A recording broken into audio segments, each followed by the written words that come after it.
Hola a todos, seguimos con los estudios en el libro profético de Zacarías y en el día de hoy vamos a hablar de promesas y el texto bíblico base va a ser Zacarías capítulo número 8. A modo de introducción decir que todos hemos hecho alguna vez alguna que otra promesa a alguien, desde niños para respaldar nuestra palabra dada sobre un asunto de fiabilidad. Pues hemos tenido que prometer que haríamos algo o que nuestra historia era cierta a nuestros amigos con nuestros propios ceremoniales infantiles. También intentamos cruzar los dedos tras la espalda para contar trolas y mentiras mientras prometíamos cualquier cosa.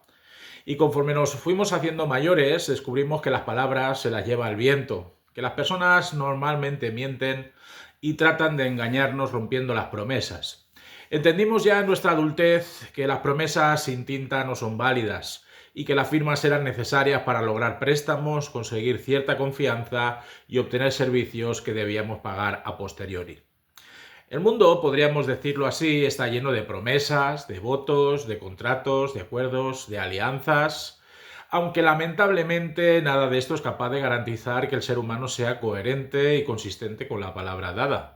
Incumplimos promesas solemnes, rompemos votos sagrados, liquidamos contratos unilateralmente sin motivaciones serias, cambiamos de chaqueta para adherirnos a otro acuerdo quebrantando aquel que teníamos suscrito y las alianzas son renegociadas en sus condiciones dependiendo de los intereses de las partes. Eh, Nos encontramos, ¿no?, en una situación política, como podéis notar a través de los medios de comunicación, en un momento de la democracia española muy especial. Y escuchamos, ¿no?, en estas últimas elecciones regionales, pues todos los debates políticos y pues eso, tenemos que seguir pensando que van a venir muchos más. El denominador común que recorre toda campaña electoral que se precie es el programa de promesas que cada candidatura debe comunicar a cada español. Se prometen cosas que, pues en negro sobre blanco, son espectacularmente positivas para el futuro de la nación. Se prometen medidas sociales sorprendentemente necesarias para lograr mejorar el estado de bienestar de nuestros conciudadanos. Claro, si todo aquello que se promete fuese cumplido en la realidad más inmediata, nada más entrar en el gobierno, sin duda alguna, pues todos saldríamos beneficiados. Pero una vez el partido vencedor se sienta en el escaño del poder, normalmente constatamos que las cosas se llevan a cabo con una serie de matices que van desluciendo la propuesta inicial, que los plazos se eternizan y que se dilatan en el tiempo sin que se resuelva gran cosa. Y por supuesto, ahí está la típica excusa, todo se achaca a las dificultades presupuestarias, a la estrechez de las arcas públicas que alguien dejó en la anterior legislatura y por eso no se han podido consumar todo aquello que ha sido prometido en un día concreto. Las promesas que se ciñen únicamente a un ejercicio verbal suelen provocar en nosotros una gran sospecha. Necesitamos una prenda, necesitamos un aval, una garantía que nos permita creer a pies juntillas todo cuanto se nos promete.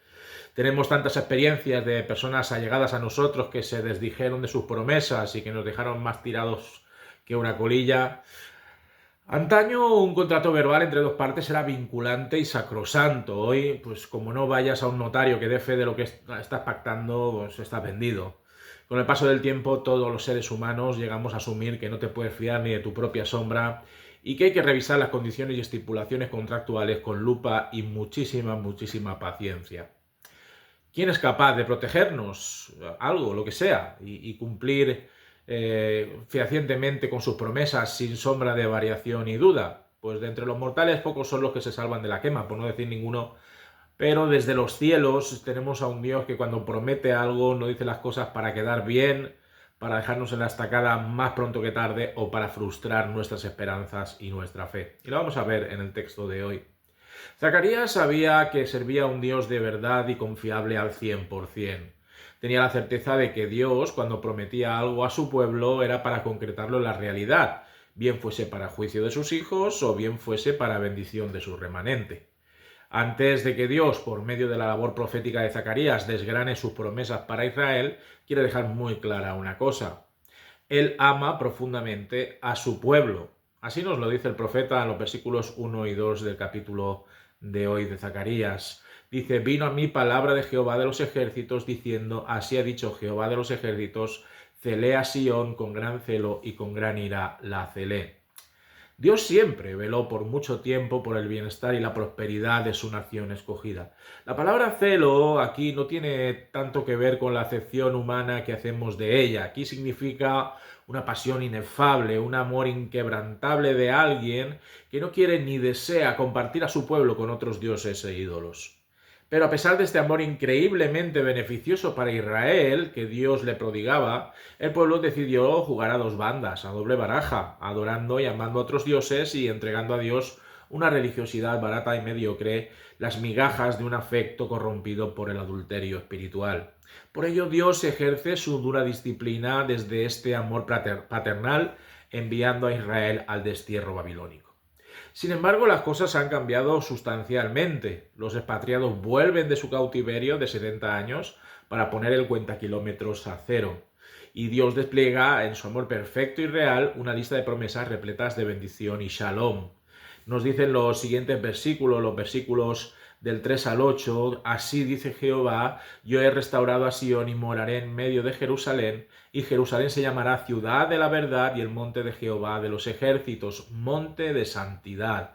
Así ha dicho Jehová de los ejércitos, aún han de morar ancianos y ancianas en las calles de Jerusalén, cada cual con bordón en su mano por la multitud de días. Y las calles de la ciudad estarán llenas de muchachos y muchachas que jugarán en ellas. Así dice Jehová de los ejércitos, si esto parecerá maravilloso a los ojos de este remanente, de este pueblo en aquellos días, ¿también será maravilloso delante de mis ojos? Dice Jehová de los ejércitos.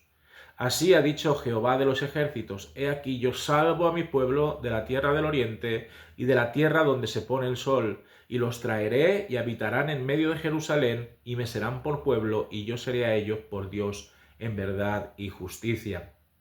La restauración ya no es una promesa, es un hecho.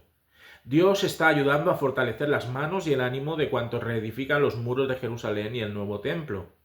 En cuanto el templo ya sea completamente visible, ya sea completamente viable, Dios promete habitar, residir y morar en medio de su pueblo, como una señal inequívoca de que su favor y su poder irradiarán sobre todo Israel y de que la santidad y la verdad serán estándares éticos que caracterizarán la vida de todos cuantos aman su nombre y su ley. Jerusalén ya no será el nido de los engañadores y de los burladores. No será la ciudad en la que se congregan los impíos y los corruptores. Cuando Dios asienta sus reales en medio de su pueblo, el panorama social debe cambiar. Las mentes deben supeditarse a la voluntad de Dios y las vidas deben buscar su rostro cada día en adoración y consagración.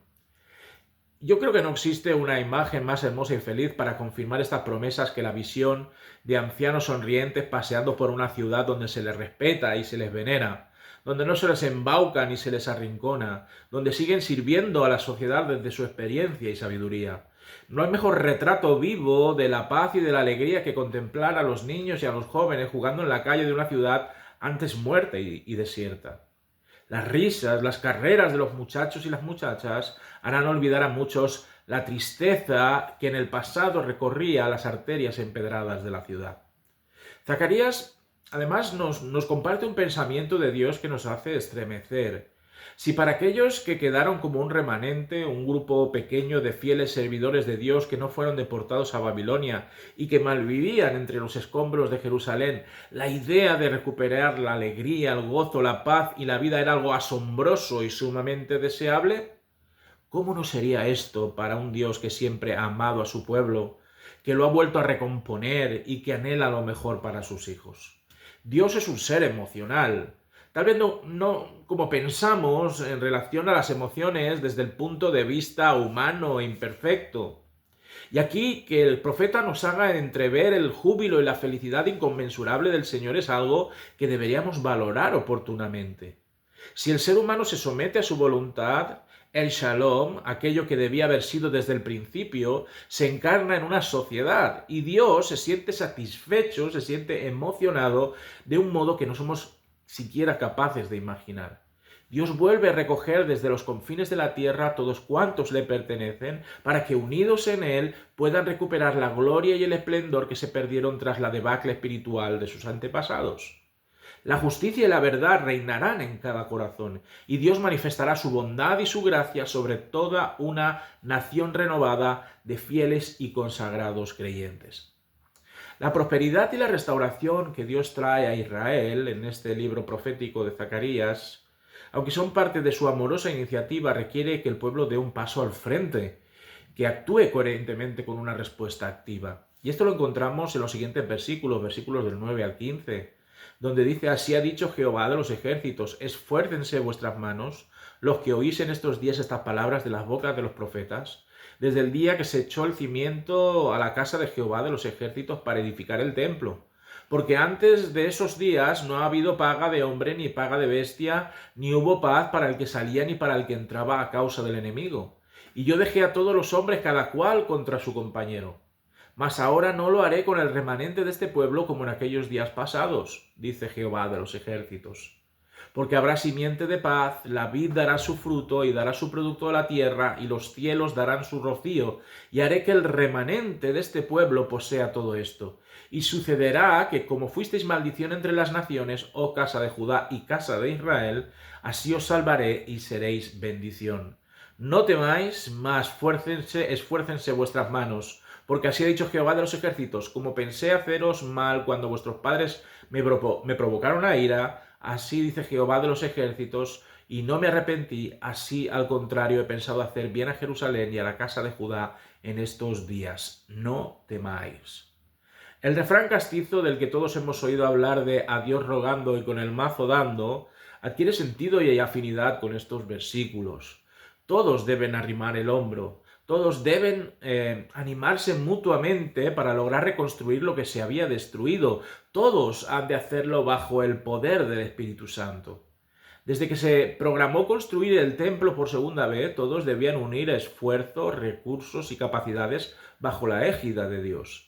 Y antes de que el pueblo asumiese el desafío de volver a restaurar Jerusalén como centro político y religioso de Israel, las cosas iban de mal en peor. No había dinero con el que pagar a los trabajadores, se trabajaba de balde, la inseguridad atemorizaba a todos cuantos transitaban por una ciudad fantasma y los conflictos y enemistades eran el pan de cada día. Pero ahora hay que dejar el pasado atrás, si se quiere construir un futuro lleno de esperanzas.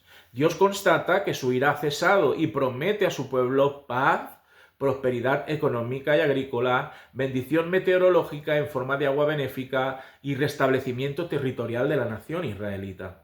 Se pasará de ser un ejemplo y testimonio negativo y dramático de las consecuencias que el pecado trae a toda una sociedad a ser un modelo de salvación y bendición a los ojos del resto de naciones, muchas de las cuales en su momento se burlaron de ellos y los escarnecieron como parte del juicio de Dios a Israel. Es un tiempo nuevo, es una época de renovación, es una etapa repleta de oportunidades y retos, es una coyuntura histórica para dar el todo por el todo con el fin de dar inicio a una era de progreso y prosperidad en Dios. Ya no deben temer nada de Dios, ya no deben temer acerca de su furia a la hora de juzgar a su díscolo pueblo. Si todos reman a una, si todos se esfuerzan y sacrifican de sus energías en pro de lograr un sistema social en paz, justo y en el que la verdad de la palabra de Dios guía los pasos de todos cuantos conforman la membresía de esta nación santa, nada deberán temer de Dios, puesto que recompensará a su debido tiempo el arduo trabajo y prolongará su misericordia sobre cada uno de sus hijos.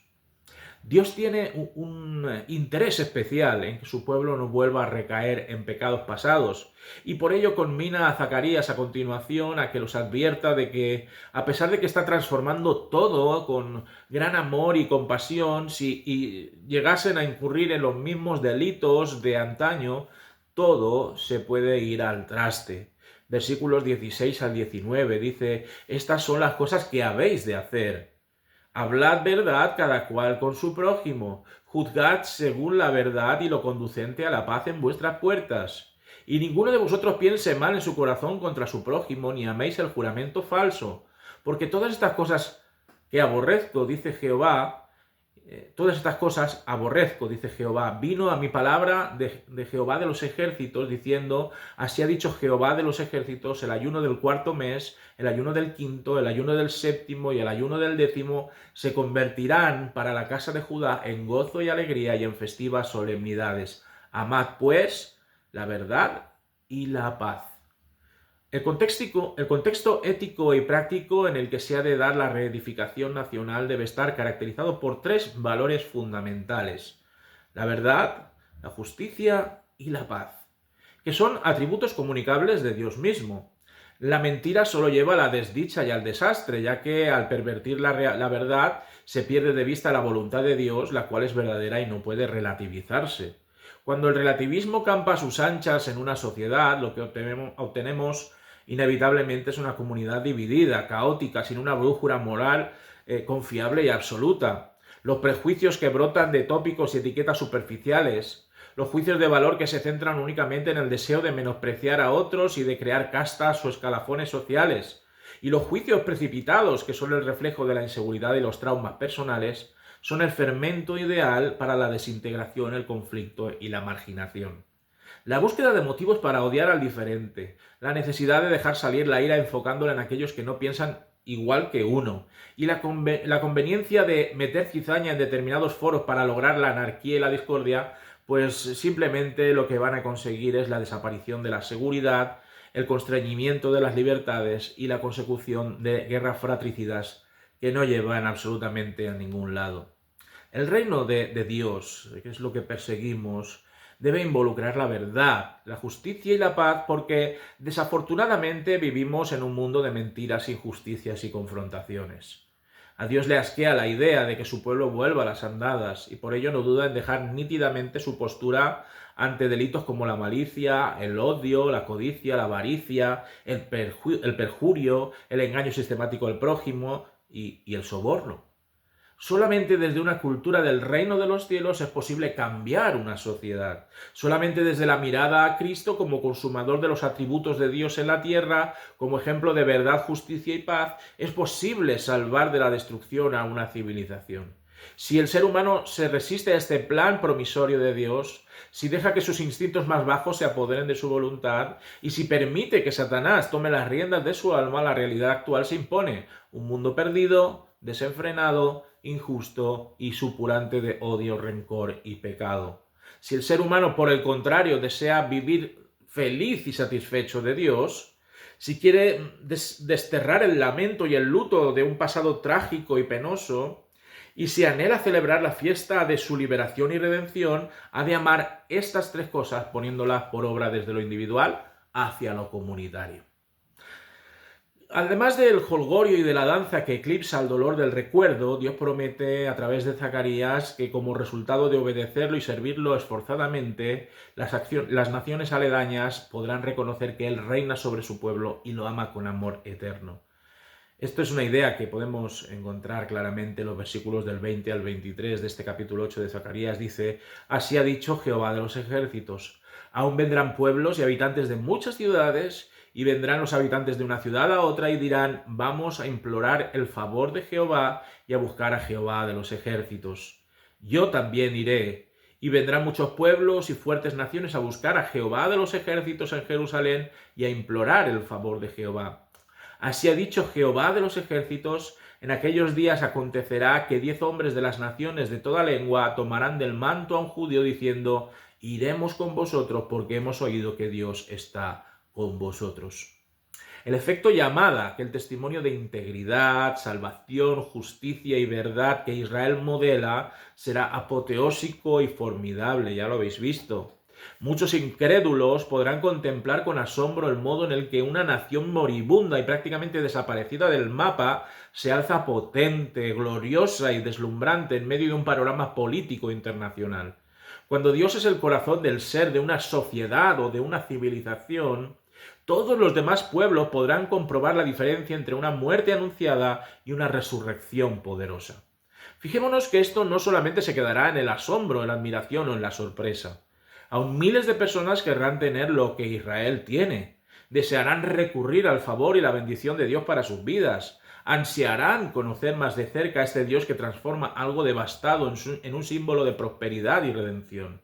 Se dirán unos a otros que vale la pena considerar la posibilidad de ir a Jerusalén para corroborar personalmente todo lo que desde la distancia puede saberse. Aquellas ciudades y naciones que no tenían en sus previsiones contar con Israel abrirán sus ojos para tomar el manto de un judío anteriormente identificado con la esclavitud y el fracaso y rogar su intercesión delante de Dios. Para terminar este estudio sobre el libro de Zacarías, ¿Cómo cambian las tornas cuando Dios toma el timón de una comunidad? ¿De qué forma el testimonio fiel de una sociedad entregada y dedicada a Dios puede impactar e influir en el mundo que nos rodea? Las promesas de Dios para el pueblo de Israel siguen siendo igual de válidas y aplicables para su pueblo actual, la Iglesia. Dios va a cumplir con su palabra, así que deberíamos preparar nuestro corazón y nuestra vida para aceptarlas y hacerlas nuestras. Cuando nos esforzamos en ser personas responsables de nuestro llamamiento, cuando hacemos todo lo posible por hacer nuestra verdad de la palabra de Dios, la justicia de la mirada de Cristo y la paz que sobrepasa todo entendimiento y que nos es canalizada a través de la obra santificadora del Espíritu Santo, no solamente gozaremos de bendiciones sin número y de una celebración continua de salvación de Dios en Cristo, sino que además seremos luminares suyos en medio de nuestra sociedad. Por eso dejemos que Dios habite en medio nuestro, para que todos aquellos que el Señor tenga bien enviarnos para buscarle, se añadan a la iglesia de Cristo allí donde tú te encuentres. Espero que haya sido de edificación para ti. Puedes dar un like, puedes compartir este vídeo, puedes hacer algún tipo de comentario y por supuesto, si quieres también y tienes a bien, puedes suscribirte a mi canal. Que el Señor te bendiga.